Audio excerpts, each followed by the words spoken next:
my world, I love to have my scarf for my neck, because they did some tests on military people that were all naked in one group, except for their necks, their heads, their hands, and their feet, and their waist, with, and they had nice down booties and everything. And then the other group had nice parkas and everything, but they had tennis shoes and cotton socks and bareheaded and barehanded. And then the other group was in Levi's and white t-shirts and cotton tennis shoes. Who lasted the longest in the stand out in the snow cold test? The naked people. The naked people whose heads, hands, necks, waist, and feet were warm. Pretty cool, huh? So I've got this sleeping system that says I want to have wool underpants, scarf around my waist that's made out of wool, llama hair hat, and my socks that I never walk in, I just sleep in them, right? So I've got to have my sleepy socks, and then I can have tire sandals for the day or whatever. So this has all got to go in. But try to make some kind of organized pile. And let's say that after everything, I also decided I was going to keep my coat for some reason inside my gear. Or if I don't have a coat, there's my cheater Mexican coat that does a couple of things besides be a coat, right? So let's put that in there just for fun. Gloves. What does this do for you if you don't have your machete or your axe? Tear stuff out. You can get out there and be confident when you're ripping stuff down that you're not shredding the skin on the palms of your hands and your fingers. And so we call this our soft axe. So I like to have a pair of gloves so I can get confident and get busy and not rip my skin. I got my piece of salt that I broke off of a cow lick, right? So that got my salt, my gloves. I almost all my life have had a machete. So this is really weird, but they wouldn't let me on the plane with it. So wool undies that I got from Zeke Sanchez. Add to the pile. Metal cup. I kind of want to hook on the outside of my pack, and I want to have my machete on the outside. So if you want to just see minimal kit, it's the clothes you're wearing and an extra pair of socks, usually about 3. I can't think of anything outside, like, unless I had a bag of like food of some kind, like a bag of flour. I'd make sure that was in there. So all this stuff is soft, right? But let's say I also wanted to carry some uncomfortable stuff. Big one. Great, oh boy. Yeah. So I'll make sure I remember that that's the top. I like the heavy stuff up top, not banging against my butt all day. And I want my wood smoke book. I'm gonna also pack that someplace in the middle. Okay.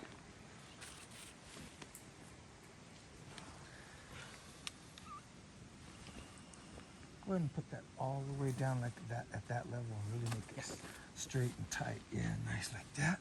Do the same thing here.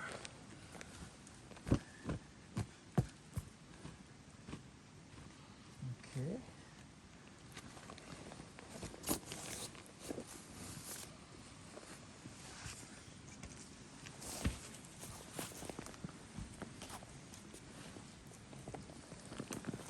Keep that flat so I know where my book is. And this is where the flour is. We'll just go down about one more time. And we're going to have a little bit of extra to open up and run the whole thing into like an envelope. And sometimes it seems like it's a little bit fussy to make things look good and make them work tight. But after about 10 miles of hiking, you'll know if you're sloppy because your whole thing will just fall apart on you. And then try to figure out what's the soft side because that's going to go to your back. And tuck things in tight. And if you can make an envelope that's pretty tight before you start wrapping it with your string, And you might succeed in having something where things don't fall out before the day's over. And we call this knot sometimes the smiley knot. So you've made an overhand loop. I don't know if this one's an overhand, but an overhand's really simple. It does the same purpose. It looks like that. So you make an overhand or a bowline at the end that's not going to come undone. So you have this thing to make a loop through. And this is actually just about exactly the length they give you. I think it's about 3 or 4 arm lengths.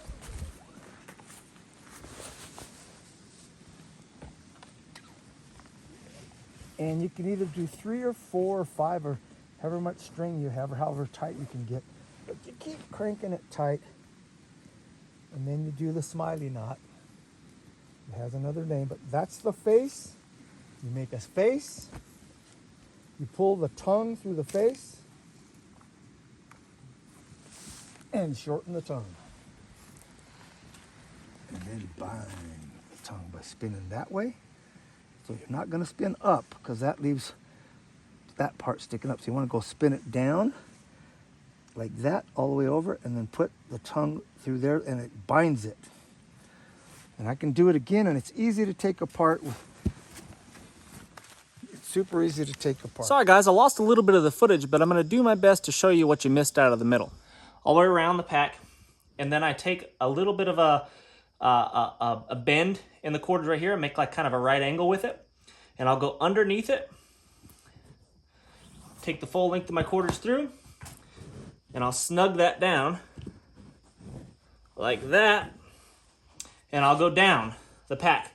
And I'll just keep repeating that until either I get to the bottom of the pack or I run out of cordage. So in this situation, I'm just going to do 3. I think 3 will be sufficient. Like that.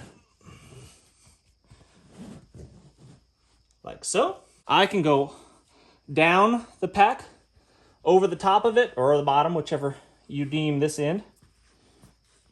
Make sure everything's tucked in nice and tight. Like so.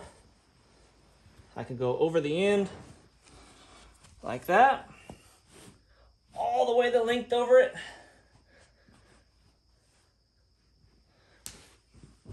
Back over the top. And once you've wrapped around the bottom and over the top of your package, you take that loop that you've created with that original smiley knot, and then you just do another one. You use that to wrench down on it, like that. Pinch it off there. Tuck a little under to make your smile face, like so. Pull your tag in through or the remainder of your cordage. And that secures it. Shorten up that tongue a little bit. Make your loop. Take that tongue through. And then that half hitch that you just did around it binds it down.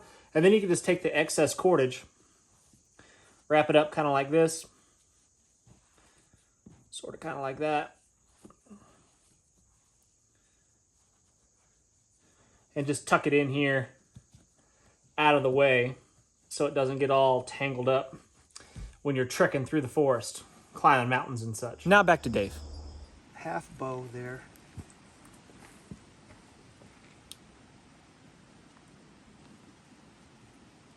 Just like that, so it's got a tail that I can access. And tighten that right there onto that so I can undo that when I need to. Sometimes it's kind of rough on your bandanas because by the end of the day, those little slip knots don't slip so well because of all the weight you've been putting on them all day. But make sure there's enough of a tail.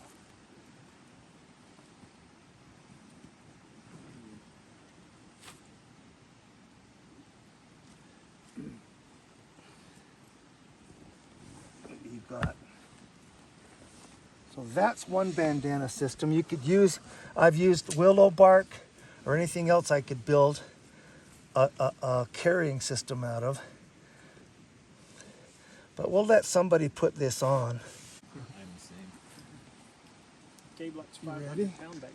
Come up through that, right? Okay. Sounds like boy after my own heart. So it might be a little bit like 70 plus snug at first, but everything loosens up. Wow. And if That you're feels a lot lighter than it does when you're just holding it. you're tired of having all that weight in one spot, sometimes you can do this, or your partner can. Oh, So yeah. that you're Wow. That's crazy. So everything in that system has more than one use, right? Everything, you're not carrying something that you carry things in. Mm-hmm. So it's pretty easy. Yeah. Let's try the belt system. That's just about, maybe that just might be it. Heck. This also creates a good system, and it does a lot of other things for my head, for my neck, and my waist, and it also. And style. Oh, it's just beautiful, right? A big, wide. I think it's Métis. Like it's the French Cree or Cree combination people that they got kicked out of Canada for being half-breeds during that revolution where only purebloods could have a seat in Parliament. And that's how my family got into the USA. They went to another French-speaking colony on my mama's side called Saint Louis. And the rest of their kin went south to Nalines, or the, what do you call that? When the Arcadians went south? Acadian. The Cajuns, they became the Cajuns. So my kin became Cajuns, and we became guides for the westward movement. And all of us half-breed on that side, people could speak all the languages and row canoes and knew all the routes, and so we could be really good truckers of that day, either by land or by canoe. And so we kind of ended up in the USA because we were racially impure. It was that whole war that nobody talks about was a racial cleansing of Canada. The only pureblood natives and pureblood French were allowed to have any. And people don't remember that part of the story for some reason.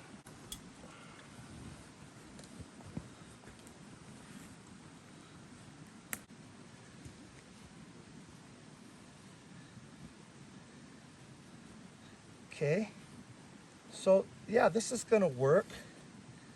I'll scoot that out to the sides. I've never used one this fat and comfortable before. Might be a new policy.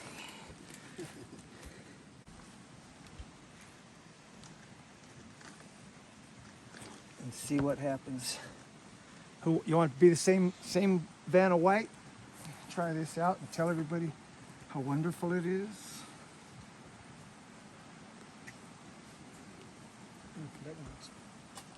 Is it working for you? Yeah. Distributes the weight good, but I feel like I would want it a little bit more tighter. The other one. So what you do then, if you want to adjust that,